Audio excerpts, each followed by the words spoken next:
Hello welcome and வணக்கம். இன்றைக்கி நாம் கொஞ்சம் வித்தியாசமான முறையில் லெமன் ரைஸை மசாலா லெமன் ரைஸாக செய்ய போகிறோம். இது ரொம்பவே சுவையாக இருக்கும். லஞ்ச் பாக்ஸ் ரெசிப்பியாக கொடுத்து விட்டீங்க அப்படின்னா அவங்க ரொம்பவே விருப்பப்பட்டு சாப்பிடுவாங்க. அதனால் கண்டிப்பாக ட்ரை பண்ணி பாருங்கள். இப்போ வாங்க அந்த ரெசிபி எப்படி செய்யலாங்கிறத பார்த்துடலாம்.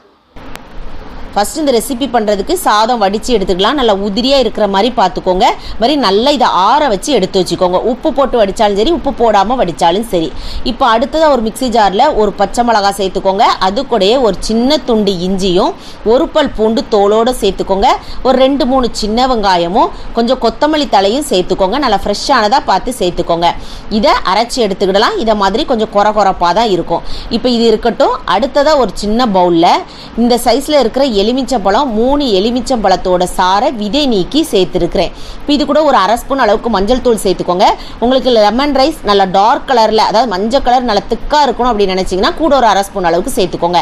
இப்போ சாதத்தில் உப்பு போட்டு வடிச்சிருந்தீங்கன்னா இந்த லெமன் ஜூஸ்க்கு தேவையான உப்பு சேர்த்துக்கோங்க. அப்படி இல்லைனா நீங்கள் சாதத்தில் உப்பு போடலைன்னா கூட கொஞ்சம் உப்பு போட்டு நல்லா உப்பு கரைகிற மாதிரி இதை நல்லா கரைச்சி எடுத்து வச்சுக்கோங்க. இப்போ அடுத்ததாக ஒரு கடாயை சூடுபடுத்தி 4 ஸ்பூன் எண்ணெய் சேர்த்துக்கோங்க. எண்ணெய் நல்லா சூடேறவும் 1/2 ஸ்பூன் கடுகு, 1/2 ஸ்பூன் உளுந்தம்பருப்பு, 1 ஸ்பூன் கடலைப்பருப்பு சேர்த்து இது நல்லா பொரிய விட்டுறலாம்.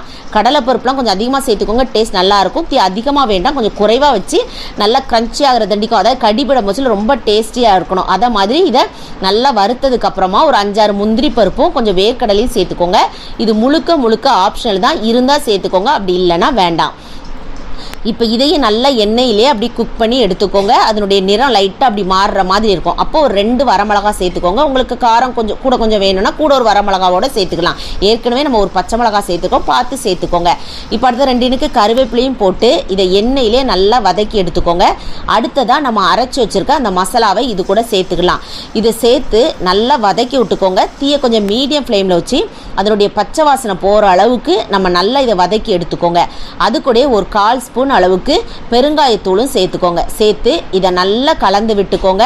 கலந்து விட்டதுக்கு அப்புறமா நம்ம எலுமிச்சப்பழ சாறு எடுத்து வச்சுருக்கிறோம், அதை இது கூட சேர்த்துட்டு ஒரு கொதி வர விடுங்க. நல்லா கொதி வந்து அதுக்கப்புறம் கொஞ்சம் தீயை கம்மி பண்ணி வச்சுட்டு அந்த பச்சை வாசனை போகிற அளவுக்கு கொஞ்சம் அந்த எண்ணெய் பிரிஞ்சு வரணும். இதை மாதிரி நல்லா இதை வதக்கி எடுத்துக்கோங்க.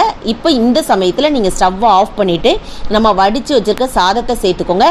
எப்போவுமே சாதம் கொஞ்சம் ஆறி இருந்துச்சுன்னா ஒன்றோட ஒன்று ஒட்டாமல் இருக்கும். நீங்கள் வந்து ஒரு 3 நாள் 4 நாள் நம்ம கெட்டு சோறு மாதிரி கெட்டிட்டு போவோம் பாருங்கள். அப்படின்னா இதை மாதிரி இந்த மெத்தடில் செய்யாதீங்க.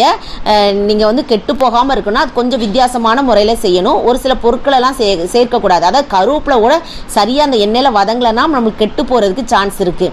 இது வந்து ஒரு லஞ்ச் பாக்ஸ் ரெசிப்பியாவோ அப்படி இல்லைன்னா நம்ம கொஞ்சம் வித்தியாசமான முறையில் லெமன் ரைஸ் சாப்பிடணும்னு நினச்சிங்கன்னா இந்த மெத்தடில் ட்ரை பண்ணி பாருங்கள். ரொம்பவே சுவையாக இருக்கும். அப்படி சுவையாக இருந்தால் லைக் பண்ணி, ஷேர் பண்ணி, சப்ஸ்கிரைப் பண்ணிடுங்க.